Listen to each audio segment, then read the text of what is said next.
जयकारा शेरा वालिदा बोल सच्चे दरबार की जय। सभी भक्तों को जय माता दी। 2023 नया साल शुरू हो गया है। माता रानी के आशीर्वाद से सभी भक्तों का ये नया साल पूरा साल भर बहुत ही आनंदमयी रहे। भक्तों, अगर आप लोग इस साल वैष्णो देवी जाना चाहते हैं या जाने का प्लान कर रहे हैं तो ये वीडियो आपके लिए काफ़ी मददगार साबित होगा।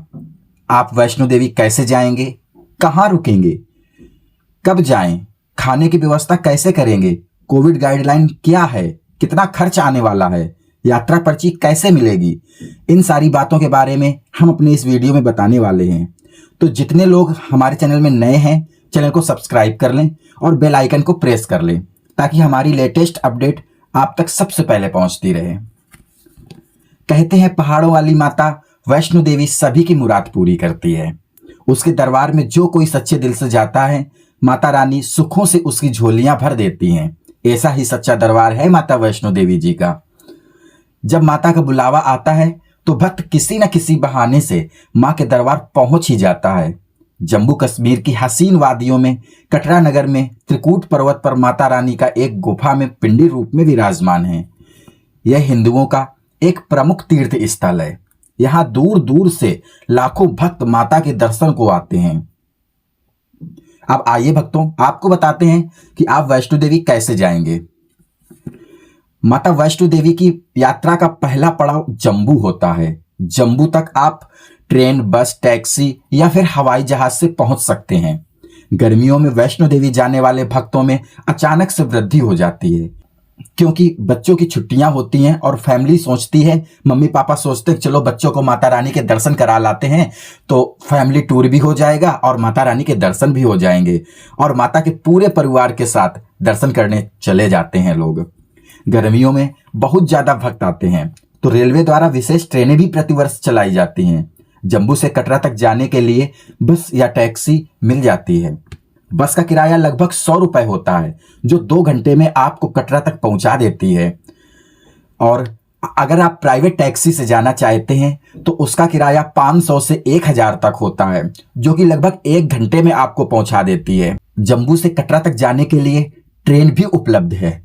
आप चाहें तो ट्रेन से भी जा सकते हैं। सड़क मार्ग और ट्रेन मार्ग दोनों से रास्ताएं बहुत ही हसीन हैं, बहुत ही सुंदर रास्ताएं हैं। दोनों रास्ताओं में गुफाएं मिलती हैं, टनल मिलती है जो कि बहुत ही सुंदर लगती है। जब आप उन गुफाओं से गुजरते हैं तो प्राकृतिक के सुंदर नज़ारे, अद्भुत नज़ारे आपको देखने को मिलते हैं। तो एक बार सड़क मार्ग से और एक बार ट्रेन मार्ग से जरूर जाएं, बहुत ही सुंदर मार्ग है। माता के भवन तक की शुरुआत कटरा से होती है जो कि जम्मू जिले का एक छोटा सा गांव है। जम्मू से कटरा की दूरी लगभग 50 किलोमीटर है। आप बस या टैक्सी या फिर जम्मू से कटरा तक ट्रेन के माध्यम से आप पहुंच सकते हैं। मां वैष्णो देवी यात्रा की शुरुआत कटरा से होती है। अधिकांश यात्री यहां विश्राम करके अपनी यात्रा की शुरुआत करते हैं। मां के दर्शन के लिए रात भर लगातार चढ़ाई का सिलसिला चलता रहता है। अब बात करते हैं यात्रा पर्ची कहाँ मिलेगी और कैसे लें। कटरा में ही बस स्टैंड के पास निःशुल्क यात्रा पंजीकरण कक्ष है जहां आप जाकर निःशुल्क पंजीकरण करवा सकते हैं। यात्रा के लिए 5 वर्ष से अधिक उम्र के लोगों का पंजीकरण करवाना अनिवार्य है। पंजीकरण कक्ष में आप अपना आधार कार्ड लेकर जाएं और अपना RFID कार्ड प्राप्त करें। इसी कार्ड से आपको माता रानी के दर्शन होंगे। RFID कार्ड मिलने के बाद आप 3 घंटे में ही बाणगंगा चेक पॉइंट को पार कर लें। यहाँ पर अपनी एंट्री करवाने के साथ अपने सामान की चेकिंग करवाने के बाद आप चढ़ाई शुरू कर सकते हैं।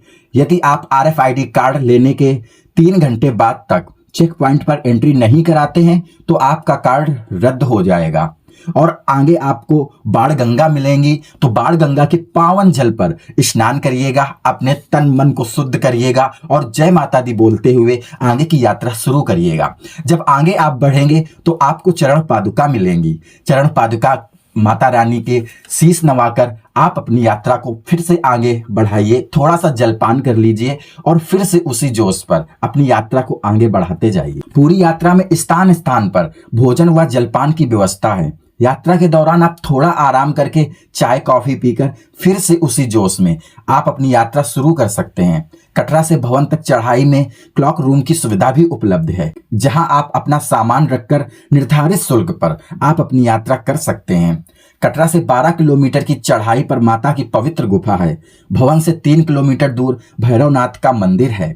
भवन से भैरवनाथ की खड़ी चढ़ाई है, जिसके लिए पिट्ठू, पालकी, रोपवे और पोनी की सुविधा भी है। कम समय में जो भक्त दर्शन करना चाहते हैं वो भक्त हेलीकॉप्टर का लाभ उठा सकते हैं। लगभग 2200 से 2800 रुपए खर्च करके कटरा से सांझी छत, जो कि भवन से कुछ ही दूरी पर है, वहां तक भक्त पहुंच सकते हैं। आजकल तो अर्धकुमारी से भवन तक बैटरी कार की सुविधा भी उपलब्ध है, जिसमें 4 से 5 आदमी एक साथ बैठ सकते हैं, जिसका किराया लगभग 500 रुपए है। भवन पर आपको खाने की व्यवस्थाएं मिल जाएंगी और अर्धकुमारी पर भी आपको होटल्स मिल जाएंगे, जहां आप अच्छे से खाना खा सकते हैं। लगभग 100 रुपए में थाली मिल जाती है, 100 रुपए, 120 रुपए में। और अगर आप कढ़ी चावल, राजमा चावल ये खाने के शौकीन हैं तो भी आपको मिल जाएगा। समोसा, जलेबी, जो कुछ आप खाना चाहते हैं सब कुछ आपको उपलब्ध है वहां पर। माता रानी के दर्शन के लिए कुछ भक्त पैदल चढ़ाई करते हैं और कुछ भक्त घोड़े, पिट्ठू, पालकी, हेलीकॉप्टर की मदद से यात्रा पूरी करते हैं। छोटे बच्चों को उठाने के लिए आप स्थानीय लोगों को बुक कर सकते हैं, जो निर्धारित शुल्क पर आपके बच्चों को पीठ पर उठाकर चढ़ाई करते हैं। एक व्यक्ति के लिए कटरा से भवन मां वैष्णो देवी की गुफा तक की चढ़ाई का घोड़े, पिट्ठू, पालकी का किराया 250 से 350 तक होता है। इसके साथ ही छोटे बच्चे के बैठाने या ओवरवेट का आपको अतिरिक्त शुल्क देना होगा।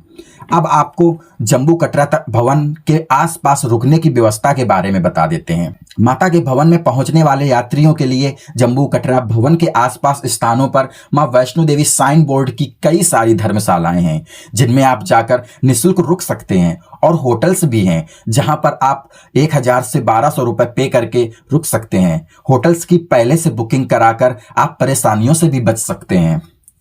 और अगर आपको कंबल चाहिए, सर्दियों के मौसम में रात्रि में कंबल की बहुत ज्यादा आवश्यकता पड़ती है, तो कंबल के लिए आपको अर्धकुमारी या भवन पर जहां पर कंबल वितरण होता है वहां पर जाकर पहले से ही लाइन लगानी पड़ेगी। आपको निःशुल्क कंबल मिलता है। पहले आपको 100 रुपए जमा करने पड़ते हैं। उसके बाद जब आप सुबह कंबल अपना वापस करेंगे जाकर, तो आपको वो आपके 100 रुपए वापस मिल जाएंगे और आपको निःशुल्क कंबल मिल जाएगा। जम्बू और कटरा के आसपास दर्शनीय स्थल कौन कौन से हैं? जब आप जम्बू जाएंगे, माता रानी के दर्शन करेंगे, तो उसके बाद में आप वहां के आसपास के और भी दर्शनीय स्थल घूम सकते हैं। तो उसके बारे में आपको बता देते हैं, जहां आप माता के दर्शन के साथ साथ यहां पर भी घूमने जा सकते हैं। कटरा व जम्बू के आसपास कई दर्शनीय स्थल व हिल स्टेशन हैं, जहां जाकर आप ठंडी हसीन वादियों का लुत्फ उठा सकते हैं। जम्बू में अमर महल, बहू fort, Mansar lake, Raghunath temple देखने लायक स्थान है। जम्बू से 112 किलोमीटर दूर पटनी टॉप एक हिल स्टेशन है। सर्दियों में यहां आकर आप स्नोफॉल का भी मजा ले सकते हैं। कटरा के नजदीक शिवखोरी, झज्जर, मानतलाई, सनासर, बाबा धनसार आदि कई सारे दर्शनीय स्थल हैं। अब आइए भक्तों, आपको बता देते हैं कि यात्रा के दौरान आपको किन किन बातों का ख्याल रखना होगा। वैसे तो मां के दर्शन करने वर्ष भर भक्त जाते हैं। सर्दियों में भवन का तापमान कम से कम -3 से -4 तक चला जाता है। सबसे अच्छा मौसम गर्मी का होता है। ब्लड प्रेशर वाले लोग सीढ़ियों का प्रयोग ना करें। भवन ऊंचाई पर होने के कारण आपको उल्टी व जी मचलाने जैसी समस्याएं हो सकती हैं, जिनसे बचने के लिए आप अपने साथ आवश्यक दवाइयां जरूर रखें। चढ़ाई के समय कम से कम अपने साथ सामान ले जाएं, ताकि चढ़ाई करने में आपको कोई परेशानी ना हो। पैदल चढ़ाई करने में छड़ी आपकी बहुत ही मदद करेगी, तो वहां पर छड़ी भी मिलती है, आप छड़ी ले सकते हैं। ट्रैक शूज आदि चढ़ाई में आपको बहुत ही आराम देंगे। और आपको अब कोविड गाइडलाइन के बारे में बता देते हैं। तो कोविड गाइडलाइन के लिए आप अपना कोरोना सर्टिफिकेट, जो आपने वैक्सीन लगाया हुआ है, दोनों डोज या बूस्टर डोज, इनका सर्टिफिकेट आप अपना लेकर जा सकते हैं और मास्क, सैनिटाइजर लेकर जा सकते हैं। और वैसे तो अब कोरोना खत्म ही हो चुका है 2023 में, लेकिन फिर भी कभी कभी आता रहता है। तो आप अपने बचाव के लिए और दूसरों के बचाव के लिए थोड़ा कोरोना की गाइडलाइन फॉलो करिए, बहुत ही अच्छा रहता है। अपनी सुरक्षा भी करिए और दूसरों की भी सुरक्षा करिए।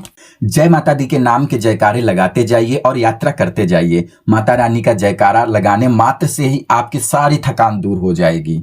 तो भक्तों, आपको हमारी ये जानकारी कैसी लगी कृपया करके हमें कमेंट करके जरूर बताइएगा और मिलेंगे आपको फिर नेक्स्ट वीडियो में। तब तक के लिए सभी भक्तों को जय माता दी। सब पर माता रानी का आशीर्वाद बना रहे। जय माता दी।